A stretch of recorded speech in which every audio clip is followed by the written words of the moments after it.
ordem social.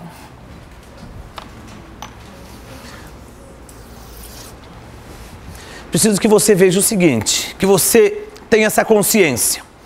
Ordem quer dizer disciplina rígida. Quem segue uma ordem, segue uma disciplina rígida. Mas quem é que segue essa disciplina rígida? O social. Quem é o social? Um ser humano que tem nome, consciência e vive em sociedade. Vai viver sobre uma disciplina rígida. Agora olha só que interessante aqui. Tópico número 1 nosso será sobre a ordem social feudalista. Como assim, ordem social feudalista? É um contexto do século V até o século XV. Vale a primeira pergunta ou é cedo ainda? Vocês que mandam. Pode ser? Do século V ao século XV, que idade será que nós teríamos aqui? A Idade Média. Na Idade Média, a ordem feudal. Mas quando eu falo de ordem social, eu estou falando de sociedade, política e economia. Então, bem rapidinho, como era a política na Idade Média, no feudalismo? Era uma política descentralizada. Descentralizada. Cada senhor feudal era dono do seu feudo e lá em cada feudo ele estabelecia uma política. E a economia? No feudalismo, em geral, era uma economia de subsistência. Só se produzia para se manter vivo. E a sociedade? Era uma sociedade imóvel. Sociedade imóvel. Uma sociedade estamental. Uma sociedade ruralizada.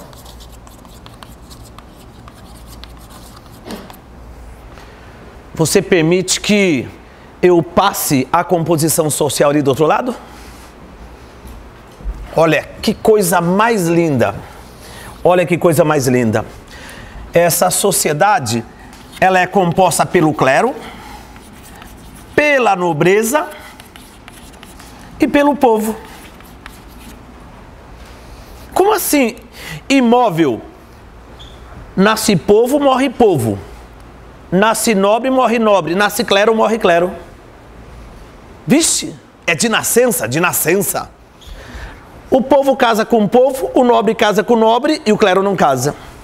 Só que, uma novidade, atenção, lá no século XII, gente, lá no século XII, nós temos uma novidade social, que vai ficar no mesmo nível do povo. Quem será que seria? A burguesia. Nossa, a burguesia, exato. Vocês têm uma ideia por que eu coloquei cor diferente ali na burguesia? O clero, rural. Nobreza, rural. Povo, rural. E a burguesia, urbano. Povo, nobreza e clero. Não tinha um pardal para dar água. E a burguesia é rica. Até que essa burguesia, ela vai financiar, ela financiou uma nova estrutura. E nós vamos ter aqui, ó, nossa ordem número 2. A ordem social capitalista comercial. Veja você, o capitalismo comercial. Capitalismo, movimento de acúmulo de bens a partir do comércio. Quando foi? Do século XV para o século XVIII. Que vá a segunda pergunta ou é cedo de novo? Se do século V ao XV é a Idade Média, do século XV ao XVIII, que idade será que seria? Moderna. Epa, A ordem social, capitalista, comercial, é lá da Idade Moderna. E na Idade Moderna, como será que seria a política? É uma política centralizada, já vou colocar direto, absolutista. Como assim absolutista? O rei concentrando os três poderes. O rei elabora, aprova e aplica leis. Os três poderes. O legislativo elabora, o executivo aprova, o judiciário aplica. Mas espera aí, desde que o mundo é mundo, é o Estado que tem os três poderes. Porém agora é o rei. O rei na Idade Moderna é o Estado. Deixa aí. Segundo, a economia. Como será que seria a economia? Mercantil e intervencionista. Nossa, que mudança radical! A estrutura da Idade Média em relação à Idade Moderna, radical. E nós temos aqui a sociedade. Como será essa sociedade? É uma sociedade imóvel e ruralizada.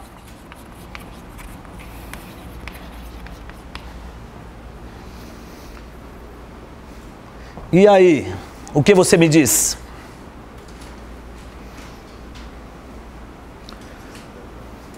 Fala de novo se for homem. Você está querendo me dizer que a sociedade lá da Idade Média é a mesma sociedade da Idade Moderna? Certinho. E mais, eu te falo o seguinte, esse absolutismo, essa política centralizada absolutista foi financiada pela burguesia. A burguesia financiou e aconteceu isso. A burguesia financiou esse intervencionismo e a burguesia tolerou essa sociedade. Mas daí chegou um dia que ela falou, não, eu preciso mudar. Da mesma forma que eu fiz lá, eu vou montar aqui, ó. Nós temos o clero, nós temos a nobreza e nós temos o povo. E a burguesia continua aqui na ralé. Até que essa burguesia fala, eu preciso achar um jeito de desmontar essa Idade Moderna, desmontar essa estrutura que nós temos, só que tem que ter argumento. Qual será que seria o argumento? O iluminismo. Deixa eu voltar para cá, veja só que interessante.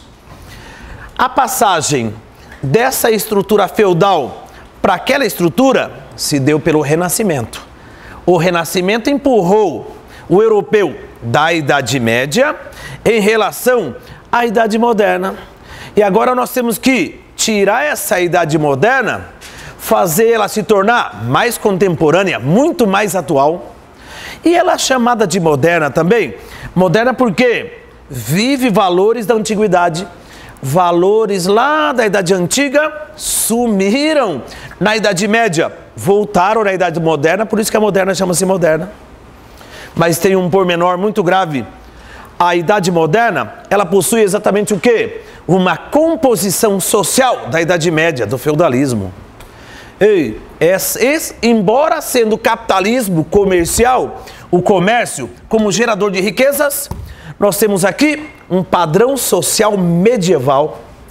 Temos que mudar esse processo. E como será que vai acontecer? A partir de um movimento entre os séculos 17 e 18, a burguesia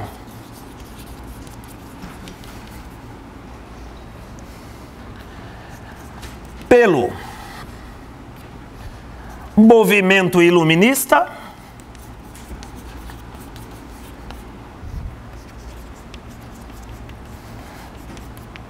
só um pormenor.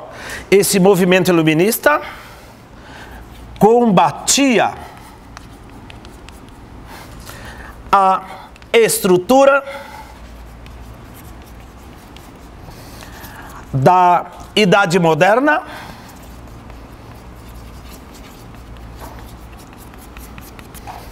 pregou a favor de um novo contexto.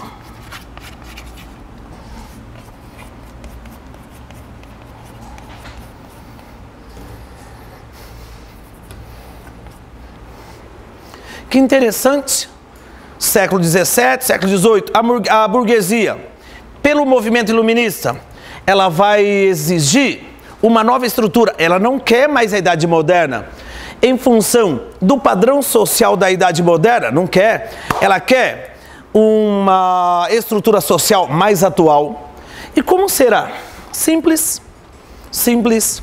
Vamos tirar isso daqui da vida da burguesia, porque ela está lá embaixo na ralé. E ela quer montar exatamente o quê? O número 3. Cheguei onde eu queria ter chegado. A ordem social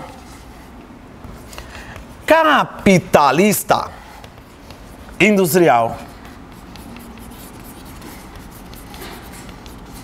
Olha que maravilha. Ei, mas espera um pouquinho. Essa é a ordem social do século XVIII até o século XX. E como será que seria essa estrutura? Muito simples, muito simples. Nós vamos ter aqui uma política democrática. No lugar de uma política absolutista, uma política democrática. E a economia? Como será? Uma economia liberal, minha gente, liberalista. E no lugar de uma sociedade imóvel, uma sociedade móvel.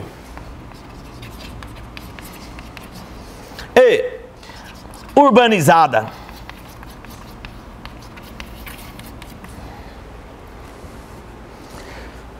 Tô com uma vontade de fazer uma pergunta, mas tô meio sem jeito hoje. Faço ou não faço? Dê uma olhada. Dá para ver que a ordem social capitalista comercial é completamente contraditória à ordem social capitalista industrial? Sim ou não sim? Radical. Mas quem foi que apresentou o argumento para isso, para isso, para isso? Os membros lá do movimento iluminista. O iluminismo combatia o absolutismo e pregou a democracia. Combateu o intervencionismo, pregou o liberalismo. Combateu a sociedade móvel, pregou a sociedade móvel. Século XVII, XVIII, a burguesia sai pela Europa perguntando o seguinte: ei, vocês conhecem alguém que pode justificar, fundamentar uma política democrática? E o cara disse: eu conheço. Quem? Um senhor chamado John Locke. O John Locke, yes baby, o John Locke.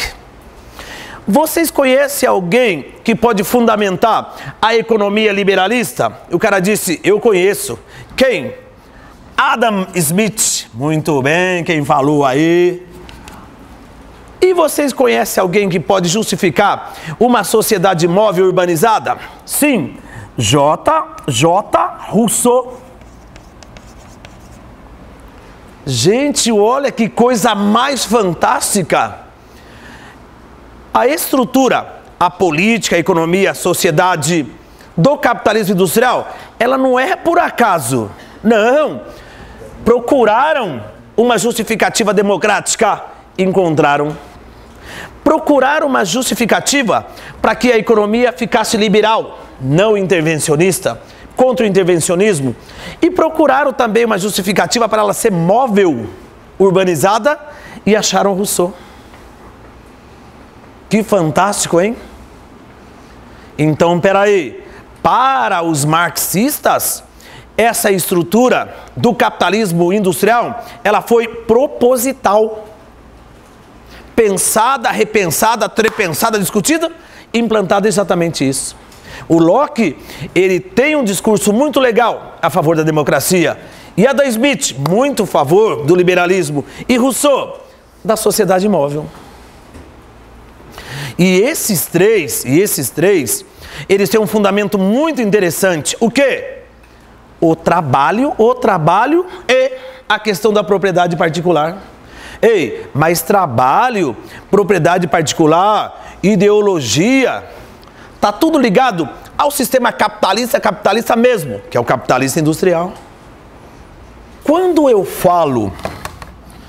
estou falando de John Locke, esse rapaz, esse senhor aqui, ele apresenta 3 conceitos, que era o sonho da burguesia.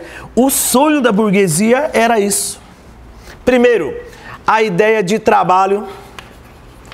Locke diz, o trabalho antecede tudo que vocês possam imaginar.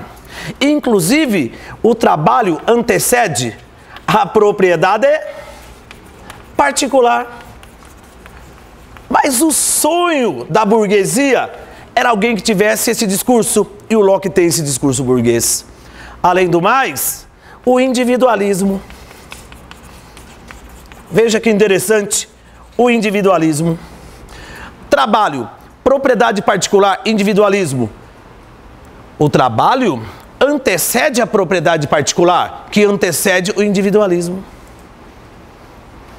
Esse cara tem um discurso muito legal, muito pró-burguês. E a burguesia contrata e fala, Locke, era o senhor que nós procurávamos por aí. Toca aqui, tá? Dá um abraço. Maravilha. E ele faz isso. Certo? Depois, nós temos ali um senhor chamado Adam Smith. Ê, Adam Smith, velho de guerra. Esse Adam Smith, ele fala o seguinte, nós temos que viver numa economia liberal. Como assim economia liberal? Uma economia não intervencionista. Olha que interessante. Não intervencionista. Além do Estado não intervir na economia, para que a coisa flua bem interessantemente, nós temos que ter a lei da livre concorrência. Olha que coisa de doido. Além da lei da livre concorrência, a lei da oferta por procura. É dele isso? É dele também. Como assim, lá da oferta e da procura? Oferta é o estoque que existe lá na prateleira. Levantou o estoque, é porque a procura, a interesse pelos produtos e serviços está diminuto. E aí? E se cair a oferta, desaparecer o produto e serviço da prateleira? É porque a procura está elevada. Posso te mandar uma pergunta? Pode ser? Pode ser? Se sobra mercadoria em função da baixa procura, o que acontece com o preço? Cai. Boa. E se falta mercadoria em função da procura, o que acontece com o preço? Sobe. Ei, então essa oferta e procura tem que trabalhar exatamente no quê? Relacionado à lei da mão invisível. Veja que coisa mais fascinante. Gente, a teoria de Adam Smith é uma teoria econômica pró-capitalismo industrial. E a teoria de Locke é uma teoria política pró-capitalismo industrial. O Rousseau, gente, ele é bem interessante porque ele tem um discurso pró-sociedade do sistema capitalista. O que ele diz? Que no Ocidente, os indivíduos sociais são classificados a partir da propriedade particular.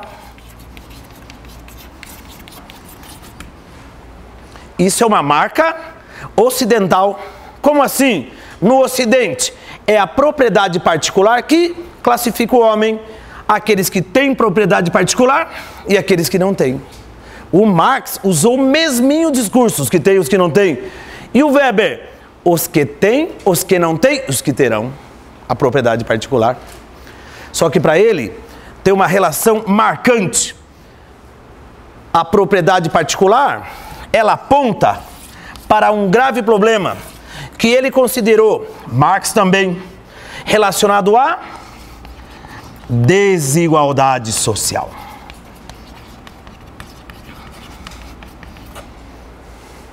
Olha que legal, olha que legal. Rousseau, contratado pela burguesia para justificar a propriedade particular, que a burguesia tanto quer essa justificativa, falou, refalou, mas disse, essa propriedade, ela gera desigualdade social, melhor que não tivesse. Ele condena por gerar desigualdade social. O Locke e o Rousseau, eles usam esse ponto de vista aqui, que vocês estão vendo com o professor Raul. Depois eu aviso o Raul que eu usei esse esquema dele aqui, ó. Era uma vez um rapaz chamado Thomas Hobbes, que disse que o homem viveu no seu estado natural, o estado de natureza.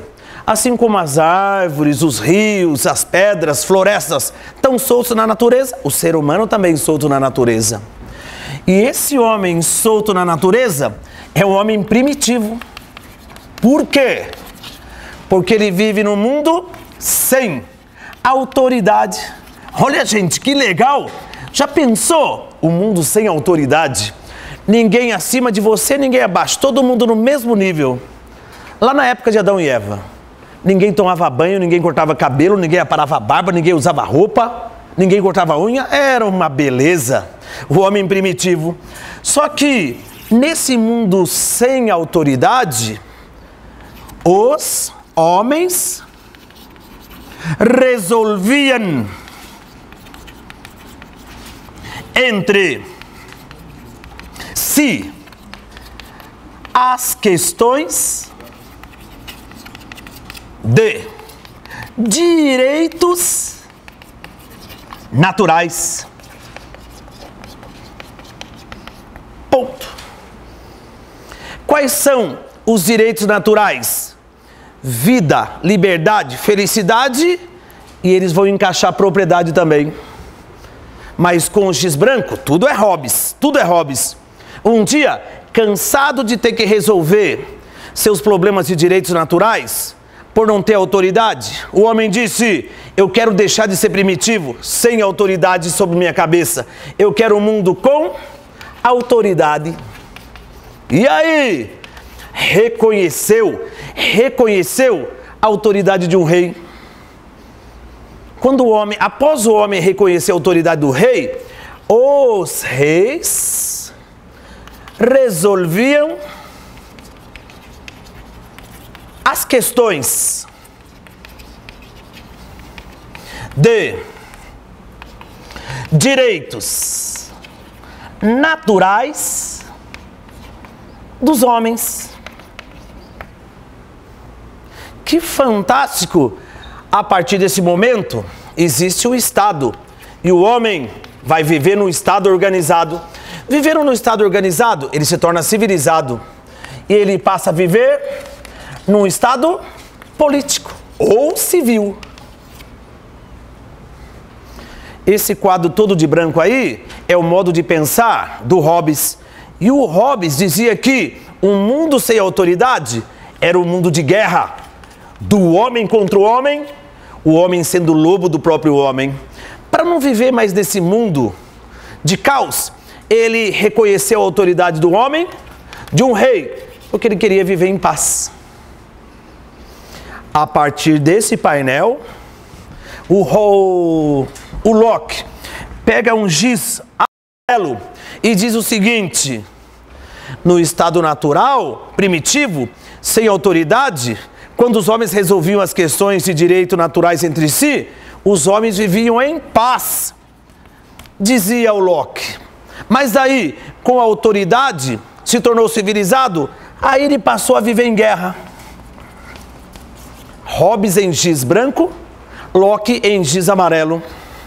E num giz alaranjado, o Rousseau disse, realmente, eu concordo com Locke.